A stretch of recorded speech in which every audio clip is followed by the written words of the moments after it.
Hello everyone, my name is Nick. I'm glad you could join me again. It's a 2-week roundup where we look at videos or games reviewed in this 2-week period and try and put them in some kind of order.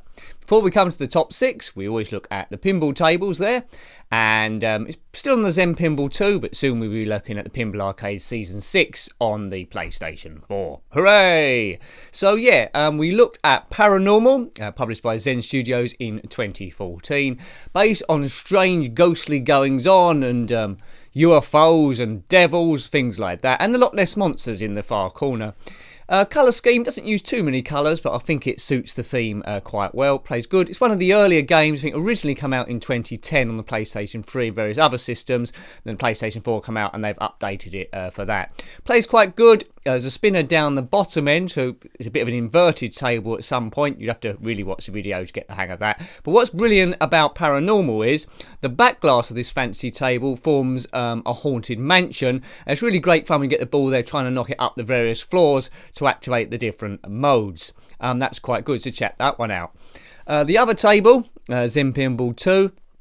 A bit of a history table, this one.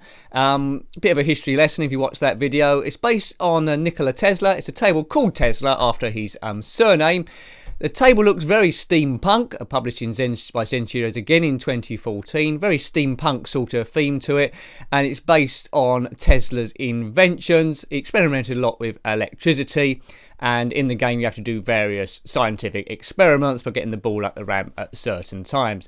It's a nice black and white picture of Tesla himself on the playfield. If you don't know much about him, then maybe do a wiki or a Google. So it's a pinball table and it's a history lesson as well. So that can be quite good. So you're certainly learning something. Before we come to the top 6, there was one game that didn't make it, and some people will wonder why I haven't got it in the top 6. It's because it really disappointed me. I was expecting it to be a lot better, maybe a little bit harsh, but it was on the ZX Spectrum computer. It was called MERCS. It's a sequel to Commando, which was ported by Elite Systems. This one's by US Gold, published in 1991. Got a few games published in 1991 this time round. The Spectrum's really attempting too much here. It's got textured backgrounds, textured graphics, and it's all a little bit messy. It seems like the computer wants more memory to work with. It's a run and gun, and it slows down every now and again and does suffer from colour bleed, especially in some of the later stages, which I didn't get to. Apologies for that video, because we produce so much, sometimes the quality control is not great, and I think one in about 400 videos there's a problem which I don't pick up. So there was a bit of a sound issue about 4 minutes in for that one, but you got a general idea of the game, and it is a little bit messy, so that's why it didn't make the top 6.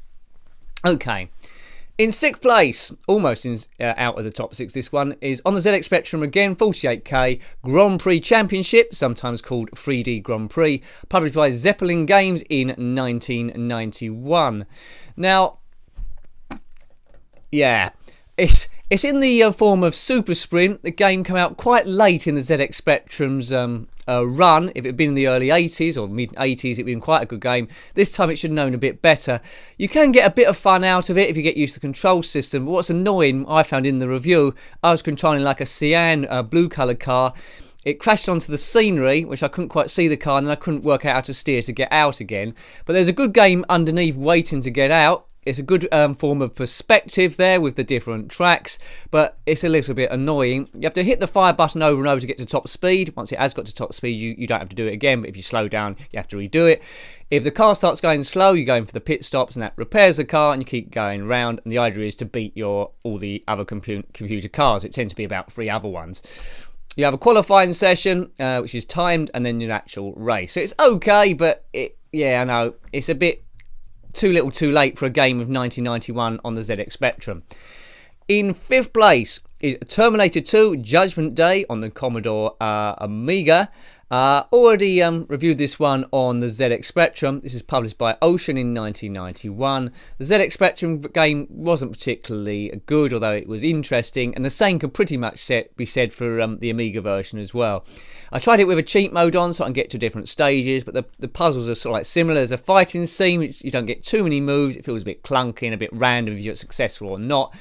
and those stages are repeated too often. You the Terminator versus the liquid Terminator, the T-1000. The main character that you're controlling doesn't look much like Arnold Schwarzenegger. The stage is a bit clunky and short. I didn't really enjoy it. So I really loved the film Terminator 2. This game isn't reflective of that. And, you know, I think they could have done a whole lot better. It seems a bit lazy. The presentation's good. There's a good picture of a Terminator on the opening screen. It seems a little bit out of proportion, but that's fine. So presentation okay. Gameplay not very good. And it's a little bit too difficult. It's not really any real use to keep playing this one. And on fourth place, now, yeah, it's in fourth place. Some people might have it lower. It's Tetris World on the Game Boy Advance, published by THQ in 2001. Now, reviewing a game of Tetris is a bit hard to keep interested in a video. Really good and addicted to play, but watching someone else play it, maybe not quite so good. So I played the different modes, which are all quite similar. If you're unaware of Tetris, which I'm sure you can't be if you're into gaming remotely, it's one of the classics. Shapes go down a screen in a grid. You must arrange them to form lines. Better watch than explain, really. Every time you complete a line, you get points and get a certain amount of lines done. You go on to the next stage there. About 5 or 6 different modes of gameplay. You can do marathon that lasts forever, or ultra, which is times. You have to get a certain points there. It's all right. The background's a little bit iffy. One of the modes, I think it's supposed to be an alien planet or a stream, but the colour palette isn't quite good, so it looks a bit like a donkey or a deer drinking from a sewage outlet. That's not good. But the game itself plays well. It's a tempting Tetris. It does that admirably. It is Tetris, but it's not really that exciting. So got it in fourth because it is what it says on the tin, really. So in sixth place this time is Grand Prix Championships by Zeppelin Games in 1991 on the ZX Spectrum. Fifth place, Terminator 2 Judgement Day on the Commodore Amiga by Ocean in 1991. And in fourth place, Tetris World by THQ in 2001. Now, if you disagree with any of these orders, because nostalgia is always going to have a big part of it, if you played a game a lot as a kid, you're going to put it higher. If you disagree with any of these orders, then put your order below. That's fine. It's all about opinions, not creating arguments. Now, before I come to the top 3, I also reviewed a PlayStation 4 game. We're not going to include those in the top 6. It's unfair, I think, comparing a modern day game with these retro games because not enough time has passed. But the PS4 game I played this time, won't be every 2 weeks, but next few ones perhaps. It was the Need for Speed series, Need for Speed Rivals, published by Electronic Arts in 2013. I've already reviewed Need for Speed Most Wanted. There's a few gameplays there, Need for Speed Hot Pursuit on the PlayStation 3 and much earlier on the PlayStation 1 Hot Pursuit again. Expands on the graphics there, really good game. The engine sounds are absolutely fantastic. I just did the opening bits here, but it's a game I'll probably go back to. You can play as a cop in a career mode or a racer career mode. Nice easy learning skills here. It teaches you you can unlock different cars. It's an open world map which is huge. My slightest criticism is the camera view is a bit too close to the car, but you can change the view so it's bumper view, but I would like reverse view and slightly back. Whether there's some other button I can press to zoom that out, maybe. If there is, I'm sure you commented on that video, or you can comment on this one. That was Need for Speed Rivals. Brilliant game. I tend to like all those games. I'm a sucker for racing games with good graphics and sound. So the top 3 this time round. Third place was Eliminator by Houston Consultants in 1988. This one again was on the ZX Spectrum. It's okay. It's not too bad. Already reviewed this one on the Commodore Amiga. Checkered background screen. It's quite similar in the gameplay to that. You get better as you go along. You're going along an alien highway. You must clear it of aliens. There's power-ups there. Checkered raceway. A bit like some other games there. It's okay. It won't go down as sensational. I've been told to review a game called Trailblazer, which is similar, so I'll probably be able to do that at some point. To be interesting to play the two. So okay, without being brilliant. Worthy of a third place, I think. Now we got 2 good games in the top 2. Most of the time I review mediocre or poor games because that's where there's most of, but we do hit good ones every now and again. In second place, on the Commodore Amiga, The Cycles by Accolade in 1989. I was really looking forward to playing this game because it uses the same sort of engine that Grand Prix Circuit did a year before in 88. It's a good old Accolade.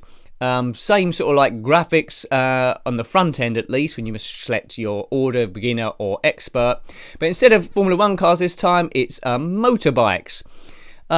Nice tracks, nice frame rate. My preference is still for Grand Prix circuit. Controlling this on the joystick, it controls quite well. It's quite tricky to lean into the bends, but no doubt if you keep playing that, you'll be good. Slight criticism that everyone you're racing against, although they've got numbers on their back, they do look the same, so you don't really know unless you write it all down who's who. There's no real sense of different teams like you get in Formula 1, so you know, that's why I didn't quite hit the top spot. But a good game. I didn't own it back in the day, but if I did, I wouldn't have been disappointed. The cycles, and Accolade can do no wrong. Quite often in racing games, I do like theirs, just to name Test Drive 2, and Grand Prix Circuit, as I mentioned, and some others probably I can't immediately bring to mind. But Test Drive 2 is my favourite of all those, with the scenery disc and the car disc. Now, in first place, this only got there because of pure nostalgia. I wouldn't have got there normally. I didn't own this game back in the day, but I did own similar games, and that brought nice memories coming back. On the ZX Spectrum, a game called Titanic, published by Toposoft in 1988.